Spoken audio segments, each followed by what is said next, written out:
Então começa agora o Notícias do Dia de hoje. Dino diz que existem provas inequívocas da existência de uma ABIN paralela no governo Bolsonaro. Abre aspas, uma agência de inteligência não pode fazer investigação criminal. Fecha aspas, disse o ministro da Justiça e Segurança Pública, Flávio Dino. Nós tivemos um mandato de busca e apreensão contra o Carlos Bolsonaro, enquanto toda a sociedade imagina que o Carlos Bolsonaro seria apenas o mais vulnerável dos filhos do Bolsonaro, que seria por isso o motivo dele ser o alvo dessa investigação. Mas não, o Carlos Bolsonaro pode ser o chefe de uma grande organização criminosa que, dentre outras coisas, instrumentalizou a ABIN para perseguir adversários do Bolsonaro.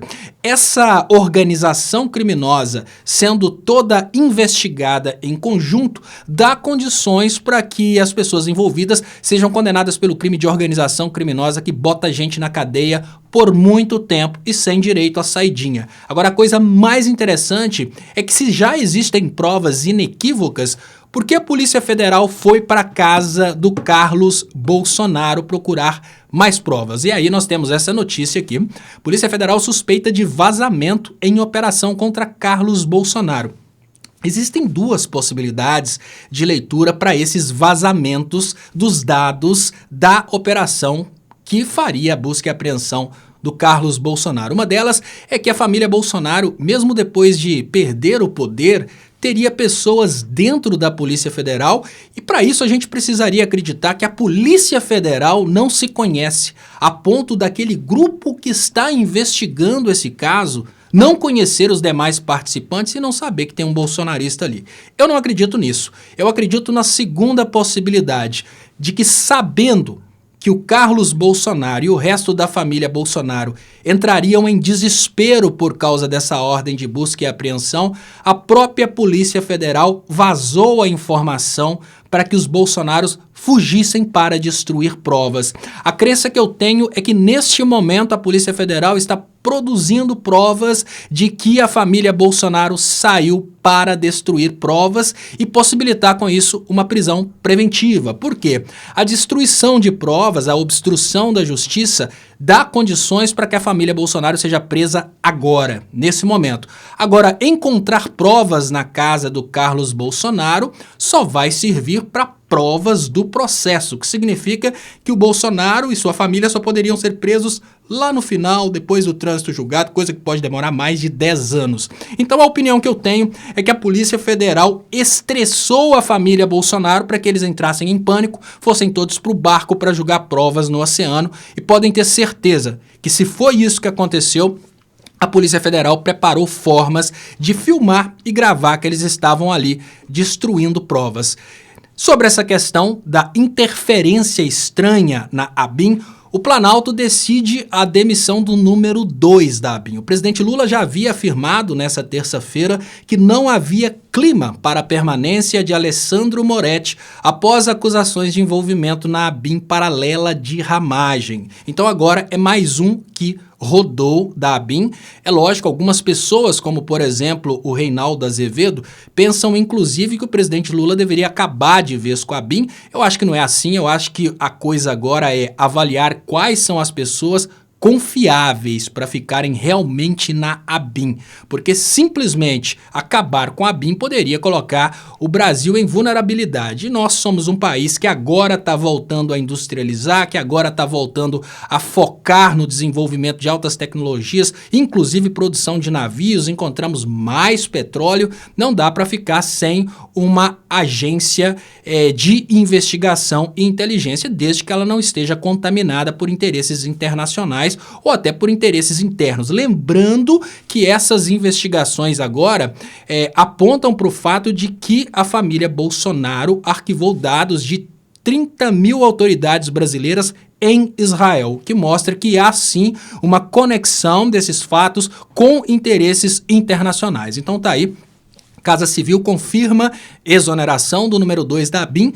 A função de diretor adjunto da Agência Brasileira de Inteligência passa a ser exercida por Marco Aurélio Chaves Cepic, né? Essa é a informação a respeito do caso ABIN. Agora, a parte mais interessante das investigações a respeito do caso ABIN é que o Augusto Heleno simplesmente desapareceu.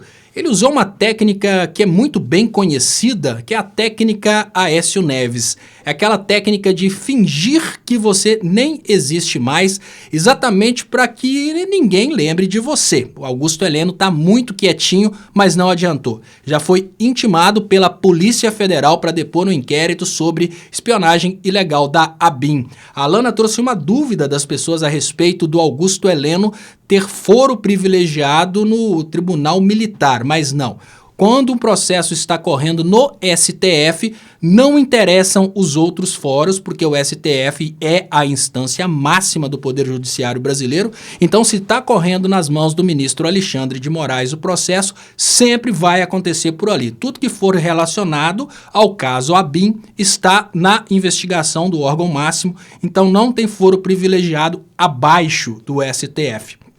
E agora, falando, né, só para arrematar essa questão do que aconteceu na casa do Carlos Bolsonaro, eu queria trazer para vocês esse comentário do Leonardo Sakamoto. Polícia respeitou os bens de Carlos Bolsonaro, mas não faz o mesmo quando ocorrem operações em comunidades pobres. Isso porque quando a polícia vai fazer uma investigação na casa de pobre, a gente sabe que ela destrói tudo, né? Desde rasgar sofá, rasgar colchão, destruir tudo para tentar achar as coisas e ainda que não encontrem nada, simplesmente saem e deixam tudo destruído. Mas dá para entender o que aconteceu. Na minha visão, a Polícia Federal avisou antes para o Bolsonaro sair para destruir provas e já sabiam que não encontrariam muita coisa, então não tinha por que destruir e é lógico que também não brigariam com gente que no final das contas acaba sendo gente rica. Nós estamos falando da família que conseguiu comprar mais de 400 mil, me parece 400 imóveis com dinheiro vivo, né? Então apesar da família Bolsonaro não ser do alto clero, é uma família rica. Mudando de assunto agora para um assunto que nos interessa muito. Processo que pode caçar Moro é liberado para julgamento no TRE do Paraná. O que aconteceu durante todo esse tempo é que o Tribunal Regional Eleitoral do Paraná, por ser composto ali por desembargadores amigos do Sérgio Moro, mantiveram esse processo sem julgamento. Foram empurrando com a barriga, exatamente como fazem com processos contra o Aécio Neves. Os processos nunca são julgados e eles vão deixando a coisa rolar. A ideia do TRE era, apesar das irregularidades do Moro, deixar o Moro no Senado. Mas o Alexandre de Moraes botou pressão e agora o Sérgio Moro tem que ser cassado. Ele tem que ser cassado porque o crime que ele cometeu foi abuso de poder econômico e não tem como justificar o que o Sérgio Moro fez. O Ministério Público já se manifestou favorável à perda do mandato de Moro. O Moro pegou o dinheiro, que é a verba para a campanha de presidente da República, e utilizou essa verba, essa dinheirama da campanha de presidente da República para se candidatar a senador. Então ele colocou, obviamente, os demais candidatos numa condição inferior. Isso configura esse abuso de poder econômico e não há escapatória. Existem duas possibilidades nesse julgamento do TRE, mas não existe possibilidade do Moro não ser cassado. A primeira possibilidade é que o Moro já seja cassado pelo TRE, que tenha vergonha, por exemplo, de fazer de conta que não aconteceu o abuso de poder econômico. Se acontecer uma coisa dessa, o TRE já caçar o Moro, acabou, o Moro deixa de ser senador e já pode responder, inclusive, pelos processos no âmbito da Operação Lava Jato, esses processos que a gente está entusiasmado para ver acontecer, como do caso do Tacla Duran, como o processo também do caso do Tony Garcia, aquelas questões relacionadas ao uso do Tony Garcia para chantagear autoridades. Se o Moro não for cassado no TRE do Paraná, a coisa não acaba por aí. A coisa vai para o Tribunal Superior Eleitoral, onde o Moro não tem prestígio nenhum e não há nenhuma possibilidade dele não ser cassado. O que significa que quando a gente olha para o Sérgio Moro, a gente olha para um futuro ex-senador em exercício.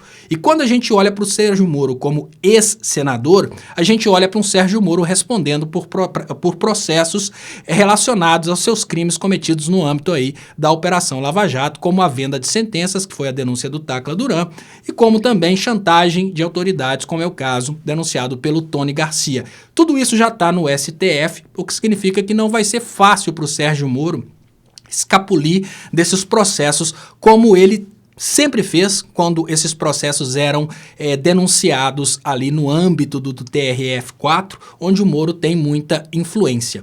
Mudando de assunto agora para uma coisa que repercutiu bastante, uma ONG desclassificou o Brasil, condenando, dizendo que o Brasil caiu 10 posições no ranking de corrupção.